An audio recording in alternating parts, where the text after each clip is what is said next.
आपके अपने YouTube channel commerce ETC में ढेर सारा स्वागत है। आज हम पढ़ने वाले हैं और जानने वाले हैं इंडियन पेमेंट सिस्टम के बारे में।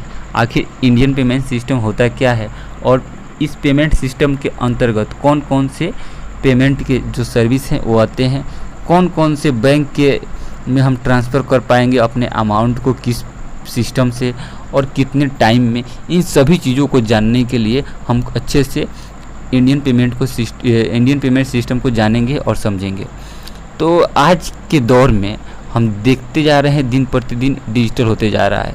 तो भारत में जो विभिन्न तरह की भुगतान प्रणाली यानी कि पेमेंट सिस्टम जो है उसका शुरुआत जो हमारा धन होता है, जो हमारे पास मनी होता है, उसको ट्रांसफ़र करने के लिए आसान तरीका बनाया गया है। पहले हम देखते थे कि हमारे जो बैंक है उनमें काफ़ी भीड़ होता था, लंबा लाइन लगने पड़ते थे, काफ़ी टाइम लगता था अपने धन को ट्रांसफ़र करने के लिए, अपने अकाउंट में जमा करने के लिए या एक निकासी करने के लिए। आज उस समय और इस समय में काफ़ी अंतर हो गया है। हम आज सेकंडों में अपना बैंक में जो हमारा राशि है उसको हम निकाल पाते हैं, उसको सेकंडों में जमा कर पाते हैं अपने मोबाइल के ज़रिए। और बहुत सारा पेमेंट सिस्टम है जिन पेमेंट सिस्टम के ज़रिए हम कर पाते हैं। तो इन सभी के बारे में हम जानने के लिए विशेष तरह का एक वीडियो बना रहे हैं और इसमें समझाने और समझने का कोशिश कर रहे हैं। और आप लोग भी इस वीडियो का लाभ लीजिए और जानिए इंडियन पेमेंट सिस्टम होता क्या है। तो सबसे पहले पेमेंट सिस्टम का बात है जो कि RBI के द्वारा रेगुलेट किया जाता है और बैंकिंग जो सर्विस देती है। तो इसको दिन प्रतिदिन कुछ ना कुछ चेंजेज आते हैं। तो इसके लिए हम गूगल पे जाके अभी जो करंट सिनेरियो में इसका जो चल रहा होता है उसको हम देखेंगे, ताकि कुछ नया भी आया होगा तो हमको मिल जाएगा। सबसे पहले हम जाएंगे गूगल पे, क्रोम को खोले। क्रोम में हम पहले से सर्च करके रखे हुए हैं ताकि हमारा वीडियो लंबा ना बने। तो सबसे पहले देखिए यहाँ पर लिखा हुआ है कि the introduction various payment system in India made to easier transfer to money. वही बात जो हम पहले वीडियो के इंट्रोडक्शन में शुरू में ही बताए हैं। और इसमें देखिए डिफरेंट मेथड ऑफ, यहाँ पे डिफरेंट कॉलम को उठाते हैं, डिफरेंट मेथड का बात किया गया है यहाँ पे फंड ट्रांसफ़र को। तो मेन जो हमारा यहाँ पे मेथड जो है 3 है, IMPS, नेफ्ट, RTGS। IMPS होता है इमीडिएट पेमेंट सर्विस, नेफ्ट होता है national electronic fund transfer, RTGS होता है रियल टाइम ग्रॉस सेटलमेंट। तो इन पेमेंट सिस्टम को हम एक एक करके आज अच्छा से समझने का कोशिश करेंगे और इनके बारे में जानेंगे। आखिर इसमें कौन से मेथड से कौन कौन से हमको सर्विस मिल पाता है, हम सभी लोगों को इनको जानने का हम कोशिश करेंगे और अच्छा से अच्छा इसके बारे में नॉलेज एकत्रित करने का कोशिश किया जाएगा। आइए सबसे पहले IMPS को जानते हैं। IMPS होता क्या है, यानी कि इमीडिएट पेमेंट, और हिंदी में देखा जाए तो इसका होता है तत्काल भुगतान सेवा IMPS। यहाँ पे आप ऊपर देख पाएंगे इमीडिएट पेमेंट सर्विस होता है IMPS का। फिर यहाँ से हम कलम उठाते हैं और इसको जानने की कोशिश करते हैं। तो IMPS को हम जान लिए कि क्या होता है, इमीडिएट पेमेंट सिस्टम या सर्विस भी बोल सकते हैं, सर्विस बोलिए तो अच्छा है। तो देखिए एक क्या है कि 24x7 यानी 24 घंटे 7 दिन यह सेवा देता है कि कौन से काम के लिए, ट्रांसफ़र मनी यानी मनी को ट्रांसफ़र करने के लिए, ठीक है। और जो depending on the bank the transaction charge, जो भी बैंक का ट्रांजैक्शन होगा वो ट्रांजैक्शन वेरी करेगा और बैंक के अनुसार बैंक पे वो निर्भर करता है। उसके नीचे है NEFT, national electronic fund transfer इसको बोलते हैं।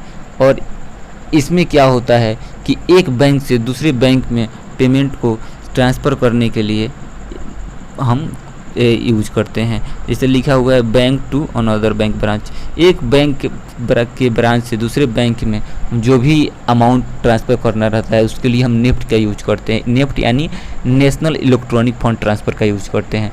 RTGS इसके ठीक नीचे दिया हुआ है।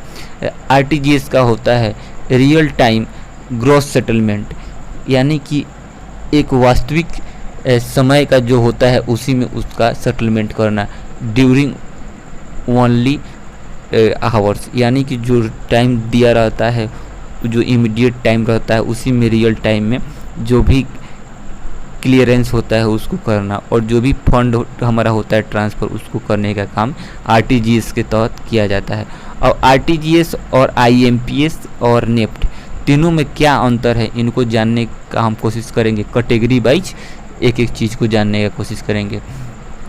तो आइए देखते हैं पहले नेफ्ट को।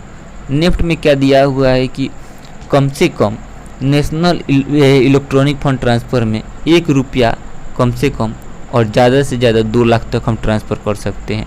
वहीं आईएमपीएस में कम से कम 1 रुपया और ज़्यादा से ज़्यादा 2 लाख रुपया तक हम ट्रांसफ़र कर सकते हैं।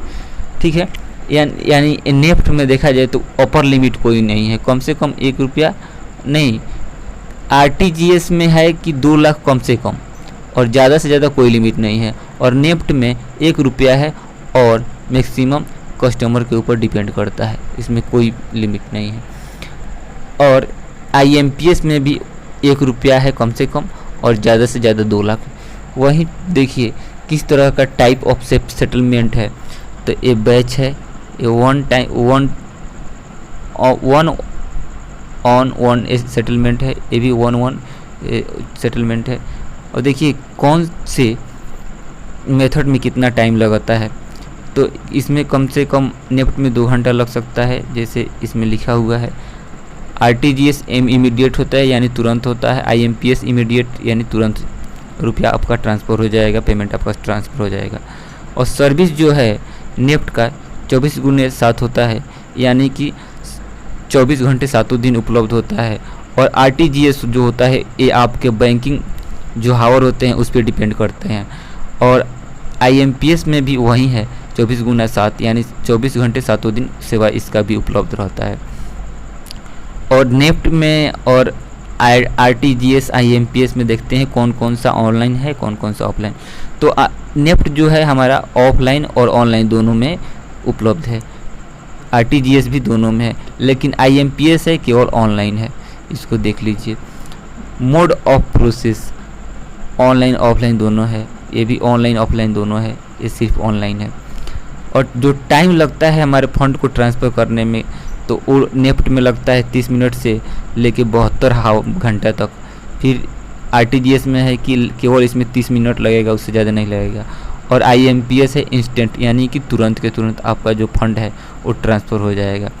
तो इसके बाद आप ट्रांजैक्शन देखते हैं कि जो अलग अलग आईएमपीएस है, आरटीजीएस है, उस सब में कितना कितना ट्रांजैक्शन चार्ज लगता है। तो ट्रांजैक्शन चार्ज देखा जाए तो इसमें नेफ्ट में नो चार्ज इनवर्ट ट्रांजैक्शन, यानी कि इसमें कोई चार्ज नहीं लगता है, यहाँ पे लिखा हुआ है। और आरटीजीएस को देखा जाए तो आरटीजीएस में 2 लाख से लेके 5 लाख तक अगर भेजते हैं तो आपको 25 रुपये लगेगा, प्लस में जीएसटी चार्ज लगेगा। अगर 5 लाख रुपये से ऊपर भेजते हैं 50, तो उस पर 50 रुपये आपको जीएसटी देना पड़ेगा, प्लस जीएसटी। यानी 5 लाख से ऊपर आप रुपया अगर भेजते हैं तो आपको प्लस में जीएसटी और साथ में 50 रुपये चार्ज भी देना पड़ेगा। और IMPS bank to bank vary करता है कि कितना रुपये किस में लग रहा है। और प्रोसेस ऑफ स्पीड देखा जाए तो सबसे स्लो हो जाएगा आपका नेफ्ट, और फास्टर हो जाएगा आरटीजीएस, और आईएमपीएस फास्टर होता ही है। रियलिबिलिटी तीनों में मिलेगा, तीनों में आप विश्वास कर सकते हैं, क्योंकि ये सब आरबीआई के गाइडलाइन के अनुसार ये सब चलते हैं।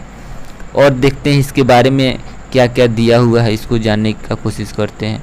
Important thing to consider before initiating fund transfer.